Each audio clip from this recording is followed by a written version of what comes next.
एक ऐसे बयान आते हैं कि प्रधानमंत्री बीजेपी को हाथों हाथ मुद्दा मिल जाता है। पूरे देश का व्यापार चौपट हुआ पड़ा है। चीन घुसकर बैठा हुआ है। समाज के अंदर विद्वेष है। पूर्व प्रधानमंत्री मनमोहन सिंह का भी जिक्र प्रधानमंत्री ने किया है, माइनॉरिटीज़ को देने का, मुसलमान को, उसको कैसे एक्सप्लेन करेंगे, क्योंकि वो भी एक बड़ा मुद्दा बनता जा रहा है। मोदी जी का तो नारा ही है, झूठ बोलो, बार बार बोलो, खूब बोलो, बड़ा चढ़ा के बोलो, झूठ बोलो, पर झूठ की आयु ज़्यादा नहीं होती है। मंगलसूत्र तक का भी जिक्र कर दिया है। क्या किसको देकर क्या कहेंगे आप? झूठ बोलकर माताओं बहनों को मंगलसूत्र के नाम पर डरा रहे हैं। देखिए, उसमें ये कहा है कि जो अमेरिका में इनहेरिटेंस है, जो संपत्ति, उसका हिस्सा 50% जो है वो बाकी सरकार को देना चाहिए। उसमें कहीं पर नहीं कहा है कि सब बांटा जाना चाहिए। ये झूठ का जो प्रोपेगेंडा चल रहा है, जो बीजेपी चलाती है, दुर्भाग्य है कि बहुत से पत्रकार भी न सुनते हैं न पढ़ते हैं। नमस्कार, मैं हूं नरेश वत्स। लोकसभा 2024 के चुनाव में प्रधानमंत्री नरेंद्र मोदी के दो बयान, मुसलमान और कांग्रेस का घोषणा पत्र चर्चा में है और कांग्रेस इस पर आधिकारिक अपना वक्तव्य दे गई है। लेकिन एक के बाद एक ऐसे मुद्दे सामने आ रहे हैं। उसी से समझते हैं। आलोक शर्मा जी हैं, जो कि कांग्रेस के प्रखर वक्ता हैं, अब टेलीविज़न पर अपनी बात प्रमुखता से रखते हैं कांग्रेस की। आलोक जी, 2024 का जो चुनाव है, प्रधानमंत्री के दो बयानों पर मुसलमानों को कांग्रेस जो है वो संपत्ति देना चाहती है, मंगलसूत्र तक का भी जिक्र कर दिया है। क्या किसको देकर क्या कहेंगे आप? दुर्भाग्यपूर्ण है कि देश के प्रधानमंत्री झूठ पर झूठ बोलते जा रहे हैं और झूठ के आधार पर देश की जनता को बरगला रहे हैं और झूठ बोलकर माताओं बहनों को मंगलसूत्र के नाम पर डरा रहे हैं। ये शर्मनाक बयान है, हम इसकी कड़ी निंदा करते हैं और यही कारण है कि 17,000 एप्लीकेशंस इलेक्शन कमीशन के दरवाजे पर देश के प्रधानमंत्री के खिलाफ पहली बार पहुंची। लेकिन देश की जनता एंटायर पॉलिटिकल साइंस में एमए नहीं करती, वो पढ़ी लिखी है और एक बहुत बड़ा तबका पंडित नेहरू से लेकर आज तक देश में पढ़ता गया है।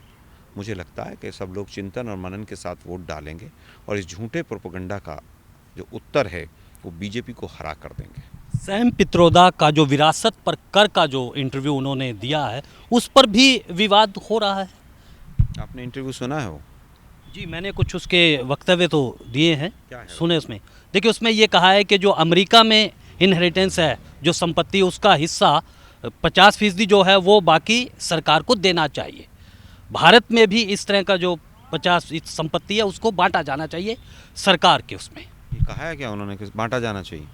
आप इंटरव्यू दोबारा देखिए, उसमें कहीं पर नहीं कहा है कि सब बांटा जाना चाहिए। ये झूठ का जो प्रोपेगेंडा चल रहा है, जो बीजेपी चलाती है, दुर्भाग्य है कि बहुत से पत्रकार भी न सुनते हैं न पढ़ते हैं। लेकिन मुझे एक शायर का शेर याद आ गया है इस पूरे मामले पर कि मेरे झूठ को तुम खोलो और तोलो भी, लेकिन तुम्हारे सच को भी तराजू पे रखना।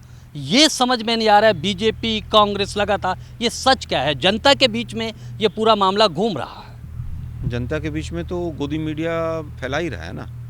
देश के प्रधानमंत्री अगर झूठ बोलेंगे, किसी मंच से बोलेंगे, तो स्वाभाविक है कि मीडिया उसको प्रोपेगेट करेगा।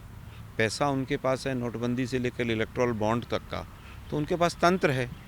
लेकिन हम तो तथ्य सामने रख रहे हैं। देश के प्रधानमंत्री बताएं कहाँ मंगलसूत्र शब्द है, कहाँ मैनिफेस्टो में उसकी ज़मीन उसको दे दी जाएगी।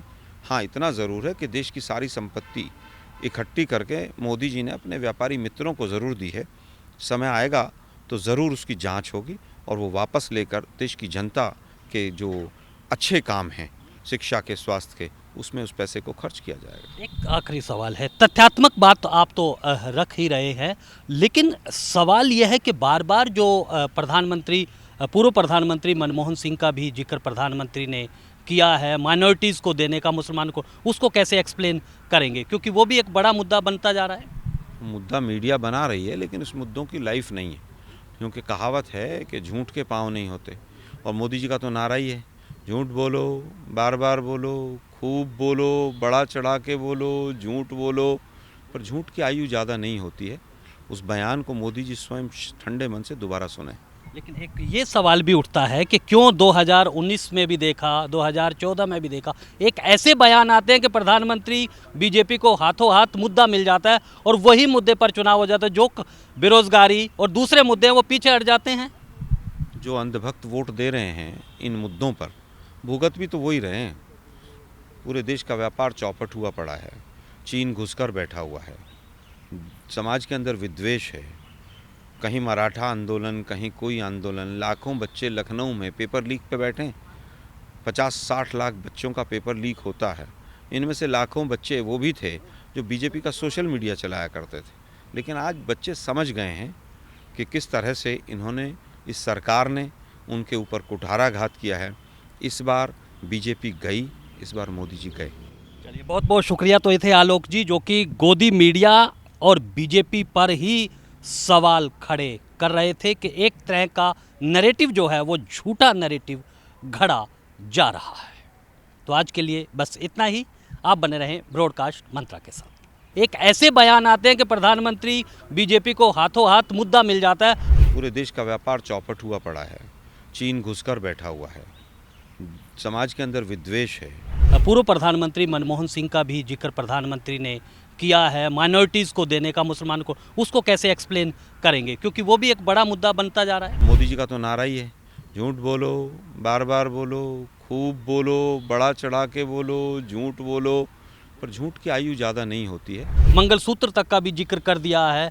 क्या किसको देकर क्या कहेंगे आप? झूठ बोलकर माताओं बहनों को मंगलसूत्र के नाम पर डरा रहे हैं। देखिए, उसमें ये कहा है कि जो अमेरिका में इनहेरिटेंस है, जो संपत्ति, उसका हिस्सा 50% जो है वो बाकी सरकार को देना चाहिए। उसमें कहीं पर नहीं कहा है कि सब बांटा जाना चाहिए। ये झूठ का जो प्रोपेगेंडा चल रहा है, जो बीजेपी चलाती है, दुर्भाग्य है कि बहुत से पत्रकार भी न सुनते हैं न पढ़ते हैं।